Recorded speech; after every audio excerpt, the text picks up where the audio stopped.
وقال الذي آمن يا قوم اتبعون أهدكم سبيل الرشاد اللہ وکفا وسلام علی عبادہ الذین اصطفی اما بعد۔ حضرات سامعین کرام اور برادران اسلام، ایک مہم چلائی جا رہی ہے پورے ملک میں جماعت اسلامی کی طرف سے، مضبوط خاندان مضبوط ملک۔ تو اس عنوان سے ایک مہم چلا رہے ہیں، لوگ کوشش کر رہے ہیں کہ اس طرح اللہ کے بندے آپس میں ایک دوسرے کے ساتھ مل جل کر زندگی گزاریں۔ تو یہ مہم 19 تا 28 فروری زیر اہتمام شعبہ خواتین جماعت اسلامی۔ تو میں اس مہم کے شروع کرنے پر بھی میں مبارکباد دیتا ہوں ان لوگوں کو، اور خواتین حضرات بھی اس میں بہت ہی زیادہ حصہ لے رہی ہیں۔ اللہ رب العزت نے یہ انسانوں میں میاں بیوی میں زوجیت کا رشتہ سب سے پہلے ہوا تھا، اور یہ رشتہ انتہائی لازم اور ضروری تھا تاکہ انسانیت کا سلسلہ برابر چلتا رہے۔ یہ زوجیت ہی سے یہ سلسلہ شروع ہوا تھا۔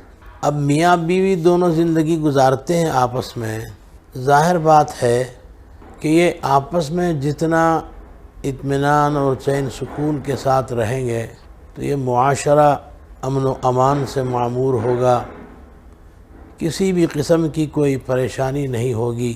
زمان اخیر میں حضور اکرم صلی اللہ علیہ وسلم نے اولاد کو حکم دیا کہ وہ اپنے ماں باپ کا احترام اکرام کریں، اور پھر ماں باپ کو حکم دیا کہ اپنے اولاد کی حفاظت کریں، ان کو صحیح تعلیم دیں، صحیح تربیت کریں، صحیح تادیب کریں۔ تو ماں باپ کی بھی اطاعت و فرمانبرداری ہونا چاہیے، جبھی وہ گھر جنت کدہ بنتا ہے اور پورا سماج صحیح ہوتا ہے۔ اور اسی طریقے سے میاں بیوی آپس میں ایک دوسرے کا حق ادا کرتے ہوئے زندگی گزارنا۔ حضور اکرم صلی اللہ علیہ وسلم نے فرمایا خیرکم خیرکم لأہلی، کتنی بڑی خوشخبری سرکار نے فرمائی۔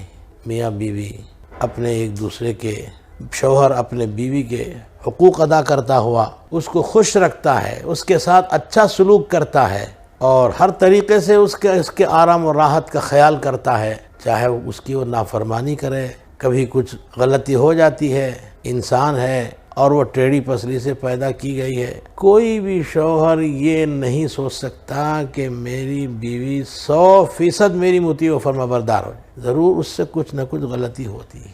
تو مرد کی فضیلت اور اس کا عظیم درجہ جو اللہ نے مرد کو عطا فرمایا ہے، اس کا تقاضا یہ ہے کہ اس کا تحمل کرے، اس کو برداشت کرے، اور برابر اس کو سمجھائے اور اس کے حقوق ادا کرے۔ تو بیوی کو بھی چاہیے کہ اپنے شوہر کی مکمل اطاعت کرے، ناجائز امور میں اطاعت نہیں، لا طاعۃ لمخلوق فی معصیۃ الخالق، مکمل اطاعت کرنا چاہیے اپنے شوہر کی جائز امور میں، تبھی وہ بہت کامیاب عورت ہوتی ہے، تبھی وہ کامیاب۔ اس لیے کہ سرکار دو عالم صلی اللہ علیہ وسلم نے شوہر کو مجازی خدا فرمایا ہے، بیوی کے حق میں مجازی خدا فرمایا نا۔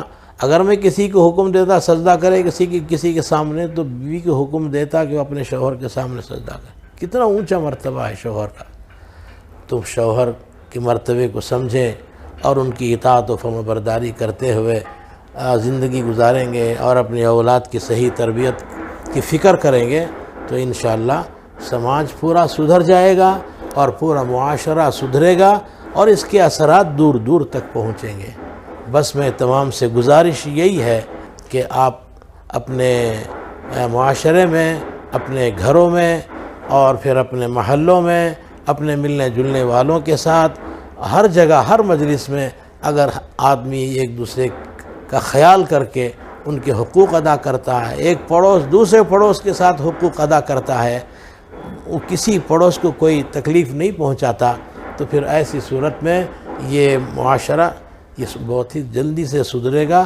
بس میں آخر میں یہی گزارش کرتے ہوئے کہ ہم ایک دوسرے کے حقوق ادا کریں، اور اس طرح اگر زندگی گزاریں تو ہمارے لیے بہت ہی زیادہ اس دنیا میں بھی فائدہ ہوگا اور آخرت میں بھی فائدہ ہوگا۔ یہ بات کہتے ہوئے اپنی گفتگو کو ختم کرتا ہوں۔ وآخر دعوانا ان الحمدللہ رب العالمین۔ ہم عجم کے باغباں، ہم ازل کی داستاں، ہم ابد کا کارواں، ہم نشان بے نشان